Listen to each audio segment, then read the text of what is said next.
fanimerabanao indray ny tenako amin'ity alakamisy 20 volana febroary ity fa indray ny tenako manolotra anao andrapisodiantsika androany izay mitondra ny lohateny hoe Mifandray Amin'Andriamanitra Avy amin'ny Fanahy Isika.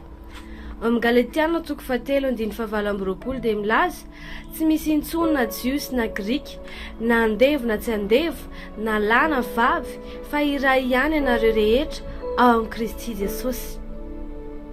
Misy hevi-diso ananan'ny olona sasany momba ny fifandraisan'ny lehilahy sy ny vehivavy amin'Andriamanitra ao anatin'ny fiankohofana. Heverin'izy ireo fa ny lehilahy dia mirona kokoa mifantoka amin'ny hira miresaka hery, fa ny vehivavy kosa dia misafidy mihira hira-pitiavana ho an'ny Tompo. Ary aranofy izany fisainana izany, ary tsy ampifandalinana ny fahamarinana ara-panahy. Raha miresaka momba ny fifandraisantsika amin'Andriamanitra isika, dia mifandray aminy avy amin'ny fanahy isika, fa tsy amin'ny nofo. Ilaza mazava momba izany Paoly, raha hoy izy hoe fa Andriamanitra izay tompony fanahiko amin'ny filazany tsarany ny zanany no vavolombeloko. Ao Romana 2:7 ahitantsika an'izany. Isika dia fanahy noforonina ho araka ny endrin'Andriamanitra, koa rehefa manompo an'Andriamanitra isika dia manao izany avy amin'ny fanahitsika. Ao amin'ny Kristy ny endrintsika dia mihoatra ny mahalasy na mahavavy. Ny tena maizy antsika dia amin'ny fanahitsika, ary ao amin'ny tontolo io dia tsy misy fanavahana. Noho izany ny fifandraisanao amin'Andriamanitra anatin'ny fiankohofana dia ny fanahinao sy ny fanahany no tafaray. Hoy Jesosy Tompo fa avy ny andro sady tonga ankehitriny raha ny tena fivavaka hivavaka amiray amin'ny fanahy sy fahamarinana. Andriamanitra dia fanahy, ary izay mivavaka aminy tsy maintsy mivavaka aminy amin'ny fanahy sy ny fahamarinana.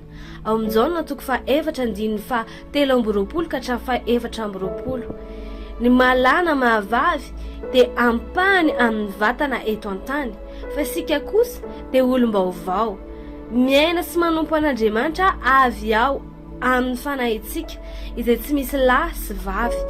Galatiana 3:4-20 dia milaza fa ianareo rehetra dia zanak'Andriamanitra amin'ny finoana an'i Kristy Jesosy, fa na iza ianareo no natao batisa ho an'i Kristy dia nitafy an'i Kristy.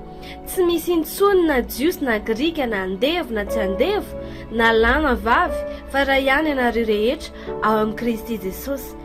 Milaza koa ny Baiboly fa hotsofina ny trompetra ary maty atsangana tsy ho lo intsony, ary isika hovaina. Korinthiana 1:15 dia milaza an'izay tenizay.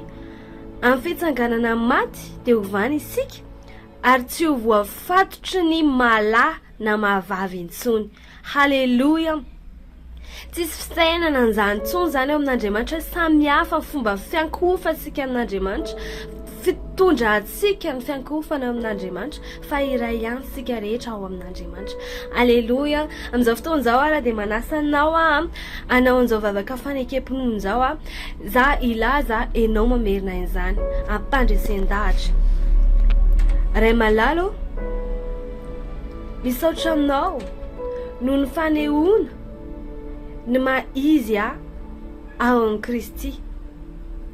Fantatro fa ao amin'ny fanahiko dia zavaboary vaovao natao araka ny endrikao ao. Manompo anao amin'ny foko rehetra ao, amin'ny firehetana, ny hery ary amin'ny fitiavana, satria fantatro fa ny fiankohofako dia ambonin'ny toe-batako maolona ay. Misaotra anao, nanao ay ho iray tsy hasarahana aminao. Any anaran'i Jesosy, amen, amen. Mino fa nandray zavatra ianao tamin'ny rapsodiantsika androany. Tononoko aminao ny mandehana ny fahitam-pity amin'ny faherezan'Andriamanitra, amin'ny fahatongavan-tsainany amin'ny tenin'Andriamanitra.